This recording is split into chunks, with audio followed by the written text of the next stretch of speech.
The house he can't forget. They say that every house has memories, but some walls have too many. Tonight, we are entering a home Kody Brown longs he could forget. A house which does not just tell the past, it screams it. Something which went on within these walls altered all. The family, the love, the trust, and the truth surrounding it. Nobody anticipated this. This is inside Kody's haunted memories. The house he can't forget. 4 years. Viewers saw the homes of the Brown family pass through, from Las Vegas to Flagstaff, but there was one home Kody never speaks of. A house he used to live in, but nowadays only refers to as haunted. Not haunted by ghosts, but haunted by what actually transpired there.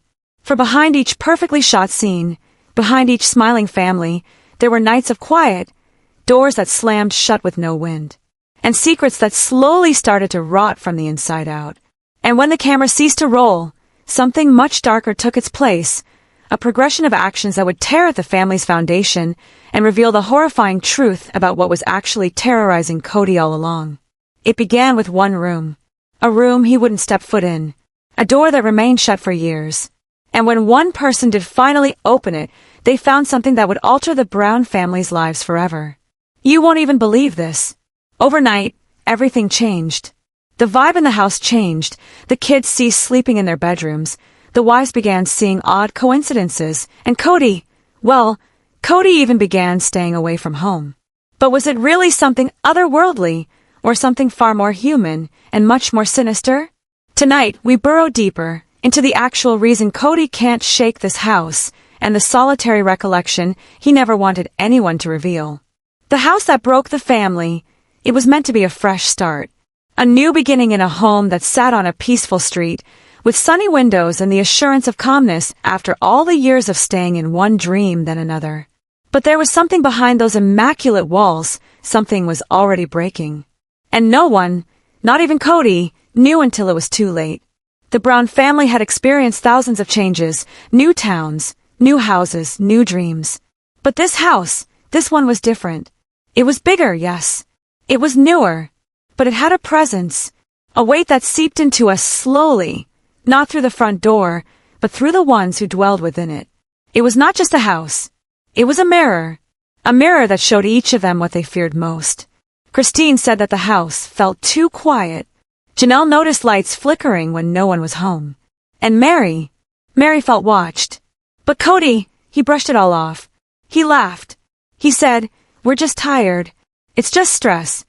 Until one night, something happened that he couldn't laugh away. It was past midnight.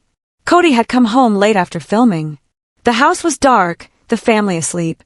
As he proceeded down the long corridor, the one leading to that locked door, he heard it. A noise. Not a whisper.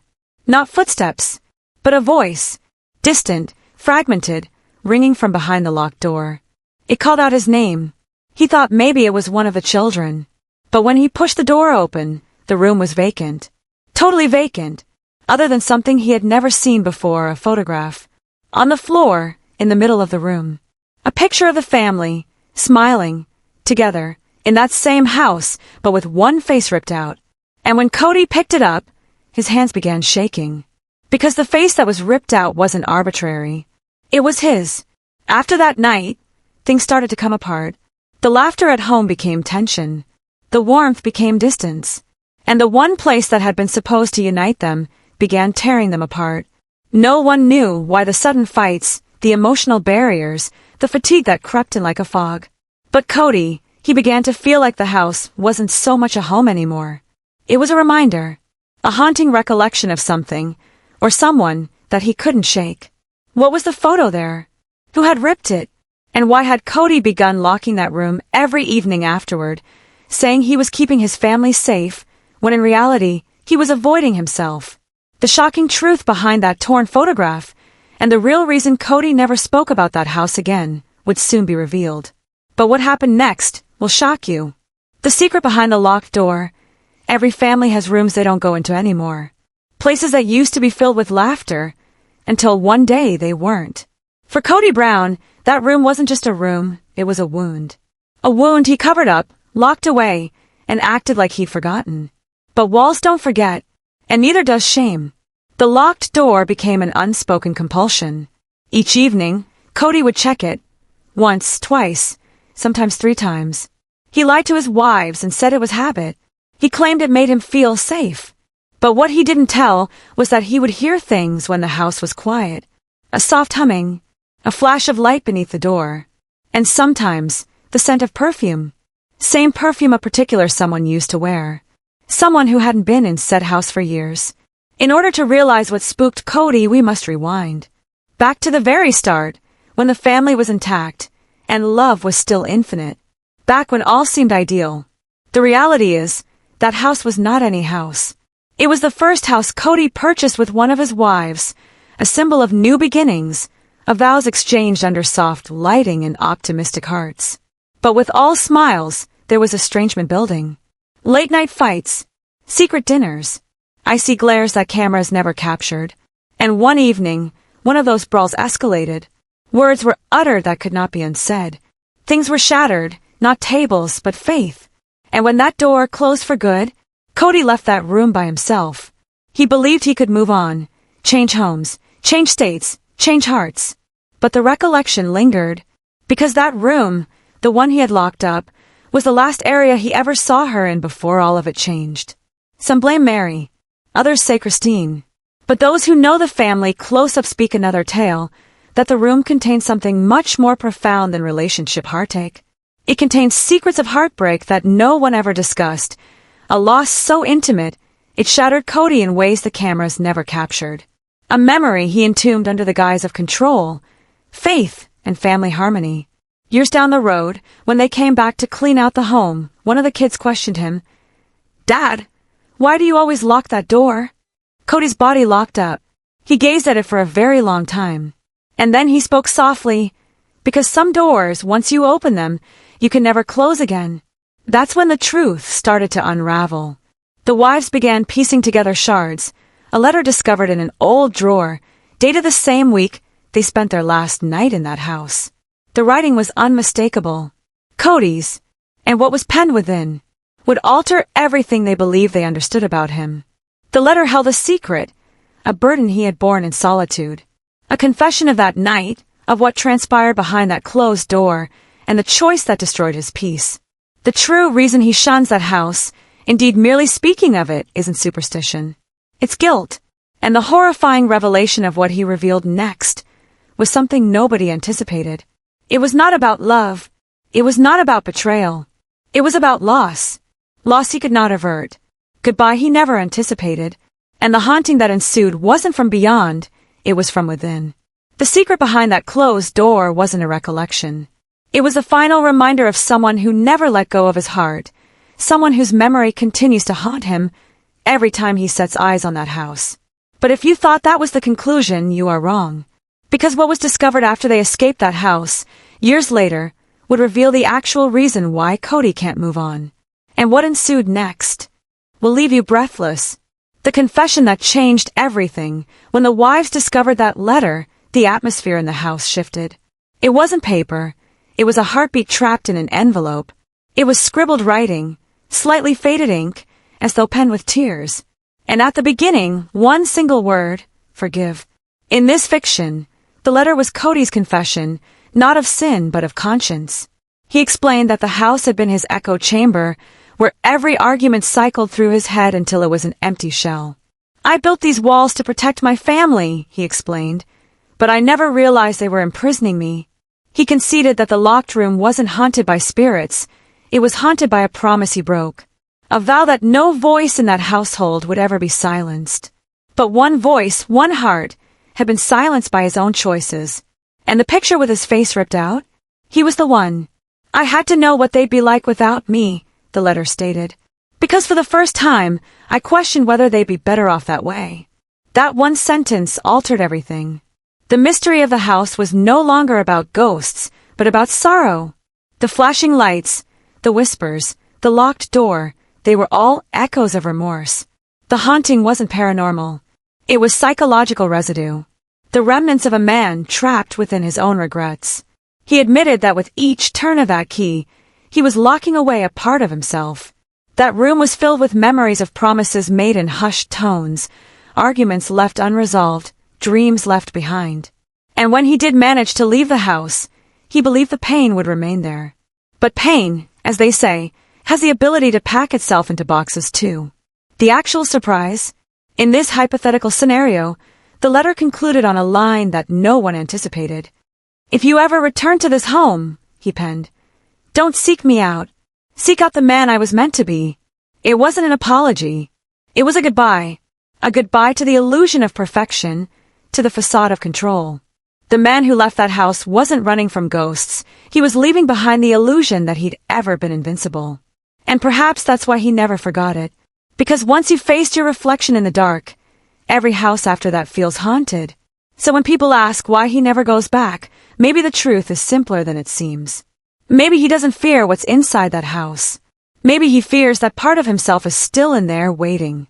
And what happened after the letter was found? Well, the response from readers would be the ultimate twist, one that caught everyone off guard.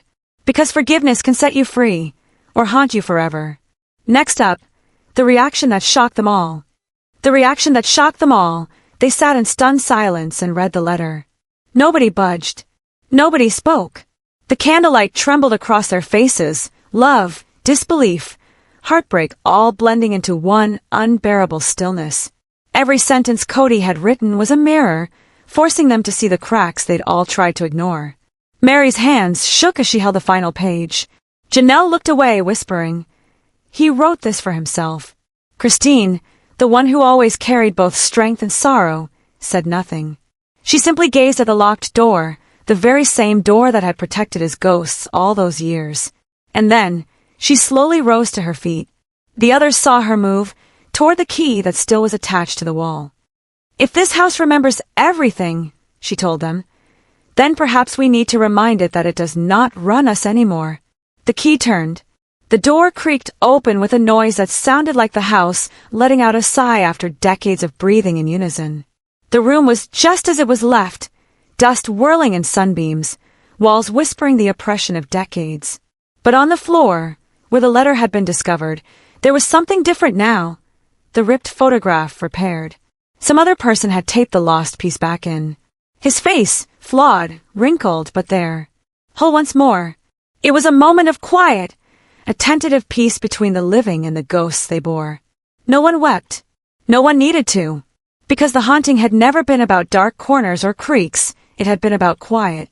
The quiet of things that had been left unspoken. Apologies never uttered out loud. In that instant, both of them felt something shift, not outside of them, but inside. They knew the true haunting wasn't the house. It was the part of themselves that had been imprisoned within it. And in opening the door, in confronting the truth, they'd finally let go of what had been buried there the entire time. The house grew still once more, really still. As they departed for the final time, Christine turned back. The door creaked shut behind them, not in fear, but peace. Perhaps every family has a house like this, not made of wood and bricks, but of emotion and remembrance. Perhaps the walls we build to safeguard ourselves turn out to be the walls that also imprison us. And perhaps the only way to escape is to confront what's been haunting us all this time. And that's why, when others ask what occurred in that house, the response is easy. It's not regarding the room, or the photo, or even the letter. It's about realizing that some ghosts are not to be exorcised, they're to be deciphered. Because sometimes the scariest stories are the ones that resolve in forgiveness. What do you actually believe haunted that house? Do you think memories contain energy? Let me know in the comments below. Your theory could be featured in our next video.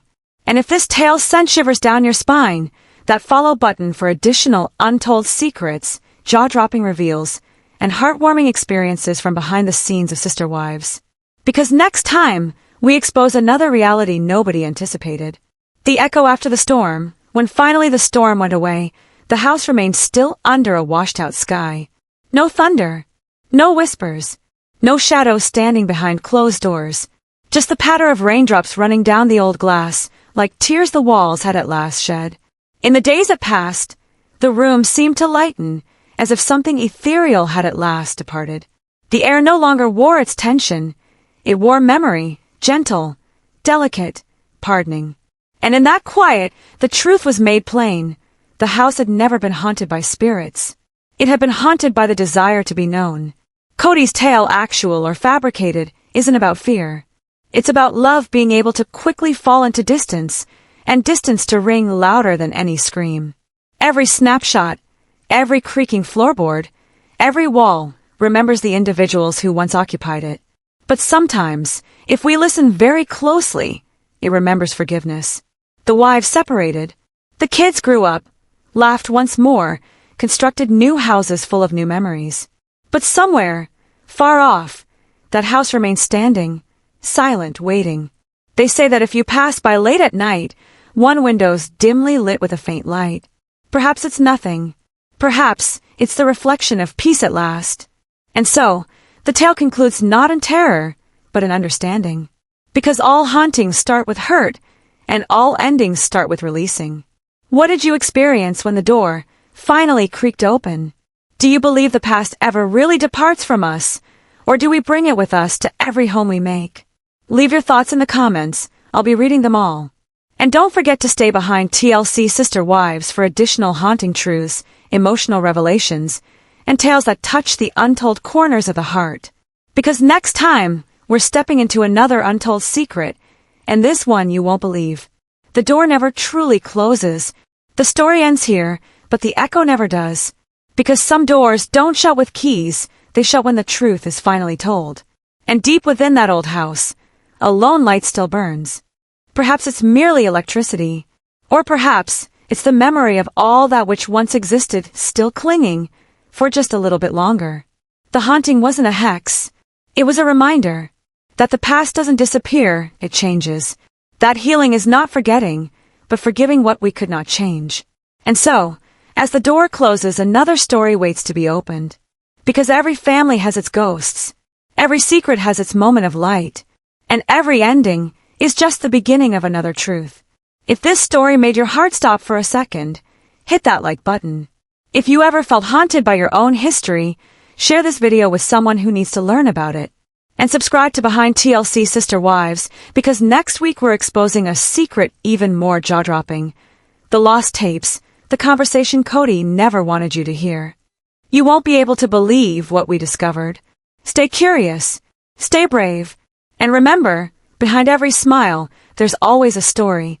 The lost tapes, the conversation Cody never wanted you to hear, it began with a box, a small one, dusty, nearly forgotten, located in the attic of the house that everyone believed was empty. But in that box was something no one was meant to discover. A set of tapes, unmarked, except for one. One label, scribbled in trembling handwriting, "Do not play." Nobody knows who made them.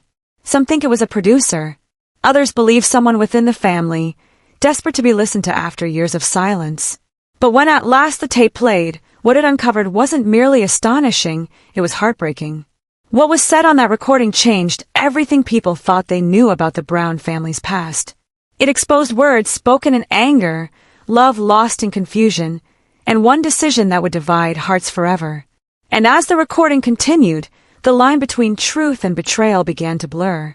In this episode, we'll uncover the hidden conversation that was never meant to reach the public.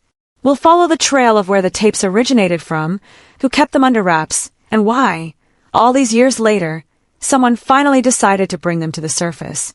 The explosive truth within those tapes doesn't simply reopen old scars, it redefines every aspect of the story we believed. Because once these words are spoken, nothing will ever be the same again. This is The Lost Tapes, the conversation Cody never wanted you to hear. Coming soon behind TLC Sister Wives, The Lost Tapes, the tape that wasn't meant to be heard. Somewhere in that attic, time had stood still. Dust reached every corner, with the exception of the recorder. It was plain, but the instant the play button was clicked, the past came to life. Male voice from tape distorted. "If someone picks this up, it means I wasn't able to keep it under wraps any longer." The space was filled with that voice, familiar, worn, half-frayed. Each syllable had the weight of years spent underground, waiting for this very moment to erupt. Then there was the voice of another person, quieter, tentative. Female voice from tape, "You promised we'd never speak about that night again." Male voice, "I know, but it's worse to keep it in. The house, it's not the same since then." The listeners had no idea what night they were referring to, but you could sense it. The weight, the guilt, the reverberation of something having gone horribly awry. Then there was the moment, the one that caused everyone to stop breathing. Male voice, trembling. It wasn't an accident. I knew the door would shut behind her. I just didn't expect it to lock. That one sentence broke everything. It wasn't a haunting. It was a confession, never meant for anyone to hear. Female voice. You held that secret for all these years? Male voice. I tried to protect everyone, but the house remembers. Those final words, the house remembers, became the clue that started it all. Who was speaking? What really happened that night? And why had someone hidden this recording for so many years? In the next chapter, we'll decode the hidden message buried in the audio. Because experts claim there's something else on the tape, a third voice. One that shouldn't be there at all. And when you hear it, you'll never hear silence the same way anymore. The voice and the static, the tape ran out, but the silence persisted. When static was slowed down, something unusual showed up, a beat close to breathing. Specialists refer to it as audio residue. But to the people who heard it that evening, it sounded like the voice behind the noise waiting to be heard. They enhanced the recording, layer by layer, second by second, until the static began to form words. 3 syllables, barely audible. And then, clear as glass, another voice, softer than both of the others, murmured one phrase. It's still locked. No one recognized the voice. It didn't match the man. It didn't match the woman. And yet, it seemed to answer them. As if the house itself had decided to speak. When the technicians charted the frequencies, they found something embedded within the waveform, subtle but intentional. A series of tones, evenly apart a code. If read from letters, it was one word. Return. Return. Return to what? Return to where? The team played back the part repeatedly, listening each time to something different. Footsteps, a sigh, the soft click of a latch door. Until at last one technician did. A faintly audible melody beneath the voices, the song of an old lullaby sung on the show years before. That was when everything shifted. The lost tapes weren't arbitrary, they were intimate. They bore fragments of a memory too distinctive to be faked. And if that lullaby existed, then the tape could have been recorded in the very same house we believed was vacant. The mystery wasn't who was talking anymore. It was who was still listening. Because when the last few seconds of tape were played backwards, another voice spoke something that chilled everyone who heard it. I never left. Was it a ghost? A glitch? Or the sound of a conscience that would not go away? Whatever it was, it contained a message and a warning. The past had summoned, and now somebody was going to reply.